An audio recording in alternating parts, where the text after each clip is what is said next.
재판 관련 상황도 좀 살펴보겠습니다. 이런 기사가 나왔었네요. 검찰 조사 당시에요. 글쎄 이동 의원님. 대통령이 내게 많이 의지를 한 건 사실이다라고 최순실 씨는 얘기를 하고 박 전 대통령은 무슨 전문성이 있다라고 항변을 했다고 그러네요. 예. 어떻게 해석해야 되나요, 이거는? 이제 사실 이제 공범이라고 할 수 있겠죠. 공범으로 기소가 된 거니까. 이런 관계에 보면 이렇게 사이가 오래 지속되어 오더라도 재판을 받으면서는요, 뭐 죄수의 딜레마란 표현도 있지만 공범이라 하더라도 일정 부분 같이 갈 수 있는 부분이 있지만 그렇지 않은 부분도 많아요. 서로 사소한 거에 있어서는 떠넘기기를 해야 되거나 또 이걸 이렇게 해서 해결을 이렇게 이 부분을 아예 내 거를 저 사람한테 넘길 수 있겠다. 그러니까 나는 빠져나갈 수 있겠다라고 잘못된 생각을 하기도 하기 때문에 이제 부인하는 경우가 생겨요. 그래서 죄수의 딜레마라고 하는 거죠. 그래서 이렇게 되는 건 저희가 다 예상을 했던 건데요. 이제 저는 보니까 뭐 전화 통화 얘기를 하면서도 또 차명폰이요. 그러니까 이렇게 수백 통을 했다 이렇게 얘기를 하는데 이 부분에 대해서 박 전 대통령은 내 기억엔 자주 통화하지 않았다라고 부인을 하는데 이거는 이제 본인 나름대로는 이게 빠져나갈 수 있다. 그리고 뭐 이게 사실일 수도 있지만 그렇게 생각을 하실 수도 있는 게 왜냐하면 윤전추 씨나 뭐 이영선 씨가 그 차명폰을 갖고 있다가 바꿔주는 거지 박 전 대통령이 직접 받았을 가능성은 밤이 아니면 좀 낮았을 수도 있어요. 옆에 누군가가 있으면 그 사람이 계속 핸드폰을 들고 있다 바꿔줬을 수도 있으니까 그래서 이렇게 사실 통화를 했다 하더라도 처음에 전화 받은 사람은 다른 사람이니까 그렇게 얘기를 해도 된다라고 그렇게 기억을 편리하게 하실 수도 있고 이런 여러 가지가 있는데 앞으로는 아마 진행되면서는 더 많은 이런 사실들이 나올 겁니다. 진술이 달라지거나 증인에 대한 입장이 달라지거나 사실관계를 달리 얘기하거나 이렇게 되면서 뭐 제일 안 좋은 거, 제일 이렇게 그 수사기관에 좋고 국민들이 바라는 진실이 밝혀지기 위해서는 정말 서로 탄핵을 하는 그런 경우가 나오는 걸 텐데 뭐 그렇게까지는 안 가더라도 이제 사이가 틀어질 가능성은 커요. 재판을 하면. 근데 이 부분은 참 검찰이 당혹스러울 것 같아요. 이 통화 횟수는 명백하게 자료가 있는 건데 그래가지고 845번이라고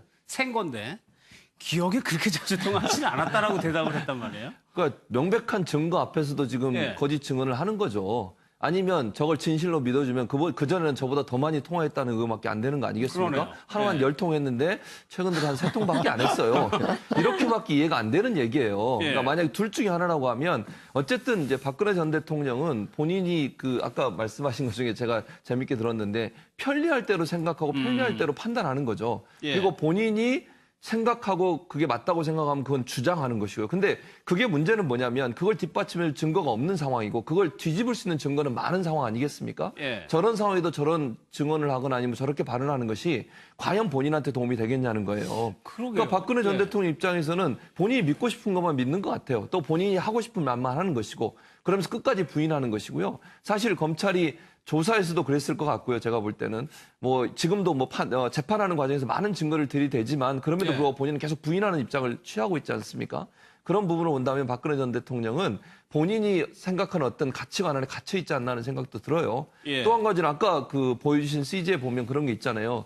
무슨 전문성이 있다고 의견을 듣고 의지했겠냐라고 얘기하는데 본인이 처음 저 사건, 그러니까 국정농단 사건 터지고 나서 기자회견할 때 분명히 의견 들었다고 얘기했어요. 최순실의 의견을 들었고, 그러니까 뭐 청와대 시스템이 완비되기 전까지 들었다고 얘기했으니까 들은 건 사실 아니겠습니까?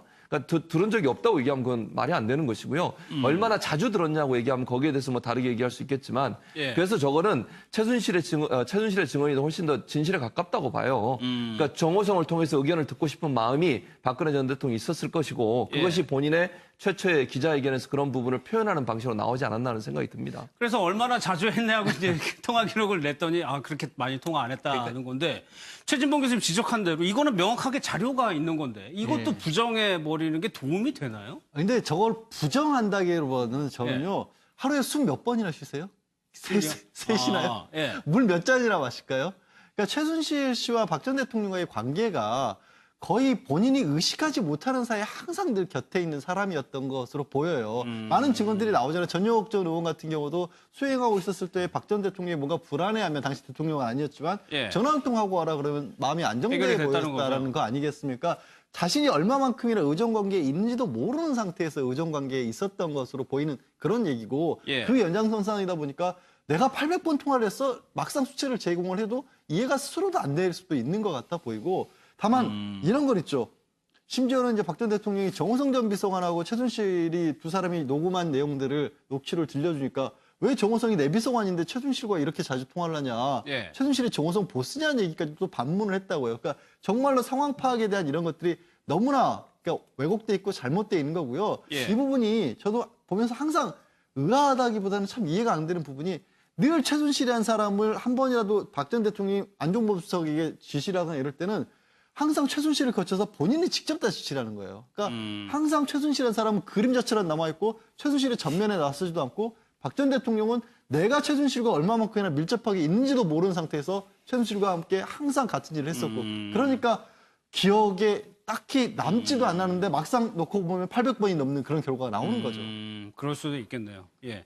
재판이 진행되면 이제 박 전 대통령이랑 최순실 같이 나오는데 김병규 교수 이 변호인단 이 두 사람이 어디서 식사하는지도 좀 궁금하긴 한데 변호인단 식사하는 데를 보니까 조금 떨어져서 하네요. 그러니까 유영하 변호인, 박근혜 대통령 변호인단 같은 경우는 구내 식당을 애용한다라고 얘기를 하고 있고요. 예. 최순실 씨 변호인단 같은 경우는 주변에 이제 청사 주변의 식당 중에 분리된 공간에 찾아가고서는 식당에서 식사를 한다라고 밝혀지고 있죠. 예. 그러니까 사실은 두 이제 변호인단 간의 재판 전략을 바라보는 것도 다 다를 거고요. 저분들은 그나마 이제 밖에서 식사를 하지만 검찰 같은 경우는 그럴 시간도 없어서 도시락을 시켜갖고 식사를 한다라는 얘기까지 나오고 있는 상황으로 보이고요. 뭐 박근혜 전 대통령에 대한 이 재판 일정이 워낙 빠듯하다 보니까 사실 뭐 검찰과 변호인단 모두 굉장히 좀 어려운 상황에 직면해 있는 건 사실인 것 같고 예. 앞서 얘기했던 부분들 중에 사실 박근혜 전 대통령 입장에서는 모든 것들을 좀 부정할 수밖에 없는 상황으로 보이는 게 예. 얼마 전에 안종범 전 수석의 새로운 수첩들이 또 발견되지 않았습니까? 그랬죠. 검찰이 발표한 걸 보니까 안종범 전 수석의 수첩에 SK라는 그 그룹에 대한 지원 얘기가 적히면 그리고 나서 최순실 씨와의 집중적인 통화가 예, 이루어지게 예, 되고 예. 뭐 미얀마도 마찬가지고 그런 상황에 여러 가지 정황 증거들이 나오게 되는데 통화 기록은 현지 조회가 나오고 있는 상황들에 대한 증거는 기지국을 기반으로 한 차명폰에 대한 통화 내역 기록은 있는 거지만 그게 박근혜 전 대통령의 육성이 녹음돼 있는 건 아니잖아요. 그러니까 그러다 보니까 거기에 대해서 본인이 부정할 수 있는 건 최대한 다 부정하고 갈 수밖에 없는 그런 재판 전략, 변호 전략을 짜는 게 아닌가 이렇게 보여집니다. 이 공범 관계인데 변호인단도 같이 이제 공범 관계지만 변호인단이 같이 회의를 하거나 그러지는 않나 봐요. 회의도 하죠. 사실 아. 공범이면 일정 부분 또 보조를 맞춰야 되는 게 있어요. 예, 예. 사실관계를 달리 얘기하면 그게 또 불리하게 되는 경우도 있을 거 아니에요. 그래서 예. 저희도 다른 사건을 할 때도 이렇게 같이 얘기를 하는 경우가 있어요. 근데 의견이 일치되진 않아요. 회의를 한다고 해서. 이렇게 변호사들끼리도 이제 자기의 클라이언트를 위해 일해주다 보면 이제 서로 입장이 다르게 되기도 하고 뭐 예. 사이가 안 좋기도 해요. 공범 변호사들끼리. 그렇기도 하지만 이 경우에 지금 따로 밥을 먹는 거는 재판하는 날은 사실 이제 언론 그 매체에서 워낙 많이들 와 계신데 이분들이 여기서까지 밥을 같이 먹을 필요도 없을 뿐더러 그렇게 그렇겠죠. 하는 경우에 또 부정적인 시각을 보일 수도 있고 또 시간이 하루 종일 재판을 계속 하거든요. 그래서 잠깐 쉬는 거면 자기 변호사들끼리 얘기하기도 바빠요. 그러니까 다른 그 공범 변호사들하고 얘기할 시간이 없어요, 지금. 네, 그렇게 그리고 밥 빨리 먹고 가서 시간이 되면 이제 그 당사자하고도 또 얘기를 좀 해야죠. 오후 재판하기 전에. 근데 이제 다른 변호사들은 다른 시간에 다른 장소에서 필요하면 만날 텐데 뭐 그게 꼭 뭐 입을 맞추고 싶다고 입이 잘 맞춰지지도 않고요. 예. 또 하다 보면 또 의견이 다르기도 합니다. 알겠습니다. 오늘 재판에서 하나만 좀 짚어보겠습니다. 오늘 박상진 전 삼성전자 사장이 증인으로 출두했는데 양 변호사님 글쎄요. 삼성 정유라 승마 지원에 있어서 어떻게 보면 가장 결정적인 부분에 있던 네. 사람인데 증언을 거부했다. 아예 거부를 했죠. 그러니까 예. 입을 열 수가 없는 거예요. 왜냐하면 말씀하신 것처럼 삼성전자 사장이었지만 승마협회 협회장을 맡았습니다. 예. 그러니까 그 맡게 된 기계가 박원호 전 승마협회 전무가 사실 최순실 씨와 삼성 사이에서 다리 역할을 했었는데 이게 최순실 씨가 보기에 제대로 믿음이 안 간다. 그래서 굉장히 화도 많이 냈었고 예를 들어서 말 같은 경우도 왜 삼성 이름으로 샀느냐. 우리가 예. 언제 말 사달라고 했지 빌려달라고 했냐 이런 식으로 굉장히 불만을 토로하니까 삼성이 직접 개입을 해서 그럼 앞으로 우리가 직접 일을 하겠다고 하면서 승마협회 협회장을 맡은 게 박상진 전 삼성전자 사장이거든요. 예. 그러니까 그 과정에 관해서 이만한 말이라도 한마디 하게 되면 뭔가 새로운 얘기 내지는 뭔가 결정적으로 이재용 부회장에게 또 최순실 씨에게 불리한 얘기를 안 할 수가 없는 입장인 거예요. 말을 아예 안 하는 건 몰라도 뭔가 말을 하게 되면 자기가 다 알고 있는데 자기가 다 주도를 했었고 다 승마 협회장으로서 일을 맡았는데 지원 사업 같은 것을 어떻게 모른다고 할 수가 있겠습니까? 그러니까 예. 이분 같은 경우는 아예 그냥 입을 다무는 전략을 택한 거죠. 아 근데 상식적으로 보면 검찰 측에서는 굉장히 어떻게 보면 도움이 될 수 있는 증인인데 이렇게 입을 닫아버려도 되는 거예요? 그냥 법적으로? 증인에게는 증언 거부권이라는 게 있습니다. 어디까지나 그것까지 강요할 수는 없죠. 다만 예. 법병원에서 판사가 봤었을 때는 제가 말씀드린 것처럼 아니 뻔히 알고 있는 사람이 아예 말을 못하겠다고 하네? 예. 그러면 검찰이 주장하는 쪽이 더 맞다고 판단할까요? 아니면 아, 저 사람은 정말 억울하다고 판단할까요? 그러니까 그런 어떤 심증을 줄 수 있는 건 있죠. 그리고 저분들이 검찰에서 아무 얘기를 안 했으면 상관이 없는데요. 검찰에서 조서가 있을 거예요. 예, 있겠죠. 네, 그 조서 내용이 그러니까 이제 재판부에서 이 조서 내용을 보고 판단을 하겠죠. 아. 네, 조서 내용을 보고 변호인들이 아마 이제 통제를 하기 시작했을 거예요. 알겠습니다. 정윤아 씨 좀 한번 볼게요. 이러면 내일 뭐 영장심사, 실질심사를 한다고 하는데 가능성 어떻게 보세요? 사실 범죄 수익 은닉 혐의라는 게 그 제가 전에도 한번 말씀드렸지만 이게 이렇게 그 이 단일법 그냥 이거 하나를 적용해서 영장을 청구하거나 이렇게 뭐 아니면 그 실형이 나오거나 이런 법이 잘 없어요. 이거는 하다 안 되면 이거까지 이제 넣어서 하는데, 예, 근데 그래서 쉽지는 않아요. 근데 사실은 그래서 이재용 부회장도 나중에 이걸 넣었죠. 예, 범죄 예. 수익 은닉 혐의를 넣었는데 이게 액수가 커지면 형이 되게 세요. 예. 형량이 아주 높은 형량인데 그렇기 때문에 이게 국민들의 여론이라든가 아니면 검찰의 여러 가지 상황이라든가 이제 수사에 최선을 다했다는 상황을 보여주고 싶어서 그럴 텐데 이제 구속이 되면 그렇겠지만 법원에서는 구속에 대해서 훨씬 엄격한 기준을 갖고 예. 있어요. 그러니까 뭐 아이도 있고 어머니도 구속돼 있고 뭐 이런 상황을 여러 가지 생각할 거기 때문에 만약 구속이 되지 않다 하더라도 이제 너무 여기서 힘을 빼지 말고 검찰이 나머지 수사에 있어서 또 최선을 다해줬으면 하는 마음이 있는데요. 예. 근데 지금 범죄 수익 은닉 혐의랑 관련해서 얼마나 상황이 파악돼 있는지 이게 또 여기와 관련돼서 소명 자료가 있는지 저희가 알 수 없어서 그렇지만 제가 처음에 이제 영장 청구를 할 때 왜 범죄 수익 은닉 혐의가 안 들어가 있냐. 범죄인 인도 받을 땐 범죄 수익 은닉 혐의가 들어가 있었거든요. 근데 그랬는데 그게 수사가 좀 부족했었던가 봐요. 그래서 예. 지금 수사를 보강해서 하는데 그 수사 보강이 어느 정도 이루어졌는지 그리고 봐야겠죠. 예. 좀 걱정스러운 게 다른 게 아니라 지금 검찰 개혁 목소리가 자꾸 나오면서 검찰 내부적으로 안정이 좀 안 되고 있잖아요. 그러니까 인사가 지난해 12월 인사가 그런 안 얘기 되고 많이들 있잖아요. 하시더라고요. 그러니까 예. 검찰이 내가 이걸 계속해서 할지 말지도 모르는 상황에서 맞아요. 수사를 얼마나 적극적으로 할 수 있어요. 그게 좀 걱정입니다. 알겠습니다. 왜냐하면 윤전추 씨나 뭐 이영선 씨가 그 차명폰을 갖고 있다가 바꿔주는 거지 박 전 대통령이 직접 받았을 가능성은 밤이 아니면 좀 낮았을 수도 있어요. 옆에 누군가가 있으면 그 사람이 계속 핸드폰을 들고 있다 바꿔줬을 수도 있으니까 그래서 이렇게 사실 통화를 했다 하더라도 처음에 전화 받은 사람은 다른 사람이니까 예. 뭐 그렇게 얘기를 해도 된다라고 그렇게 기억을 편리하게 하실 수도 있고 이런 여러 가지가 있는데 앞으로는 아마 진행되면서는 더 많은 이런 사실들이 나올 겁니다. 진술이 달라지거나 예. 증인에 대한 입장이 달라지거나 사실관계를 달리 얘기하거나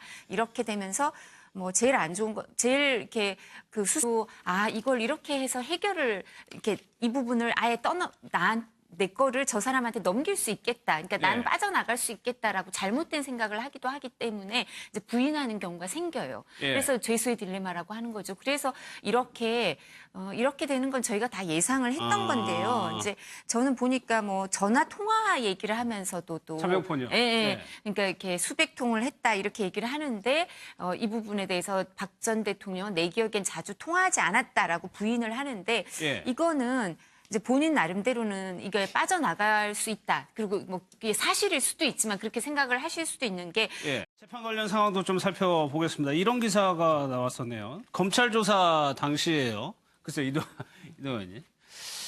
대통령이 내게 많이 의지를 한 건 사실이다라고 최순실 씨는 얘기를 하고 박 전 대통령은 무슨 전문성이 있다라고 항변을 했다고 그러네요.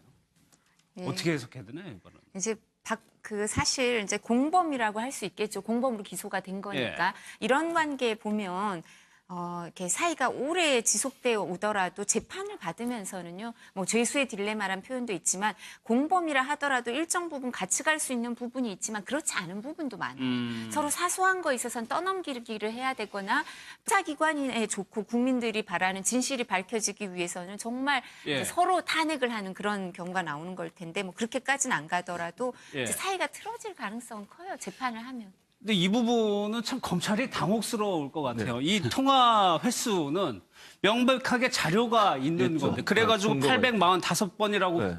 센 건데 기억에 그렇게 자주 통화하지 않았다라고 대답을 했단 말이에요. 그러니까 명백한 증거 앞에서도 지금 예. 거짓 증언을 하는 거죠. 아니면 저걸 진실로 믿어주면 그전에는 저보다 더 많이 통화했다는 그거밖에 안 되는 거 아니겠습니까? 그러네요. 하루 한 예. 10통 했는데 최근 들어 한 3통밖에 안 했어요. 이렇게밖에 이해가 안 되는 얘기예요. 예. 그러니까 만약에 둘 중에 하나라고 하면 어쨌든 이제 박근혜 전 대통령은 본인이 아까 말씀하신 것 중에 제가 재밌게 들었는데 편리할 대로 생각하고 편리할 대로 판단하는 거죠. 예. 그리고 본인이 생각하고 그게 맞다고 생각하면 그건 주장하는 것이고요. 근데 그게 문제는 뭐냐면 그걸 뒷받침할 증거가 없는 상황이고 그걸 뒤집을 수 있는 증거는 많은 상황 아니겠습니까? 예. 저런 상황에도 저런 증언을 하거나 아니면 저렇게 발언하는 것이 과연 본인한테 도움이 되겠냐는 거예요. 그러게요. 그러니까 박근혜 전 예. 대통령 입장에서는 본인이 믿고 싶은 것만 믿는 것 같아요. 또 본인이 하고 싶은 말만 하는 것이고 그러면서 끝까지 부인하는 것이고요. 사실 검찰이 조사에서도 그랬을 것 같고요. 제가 볼 때는 뭐 지금도 뭐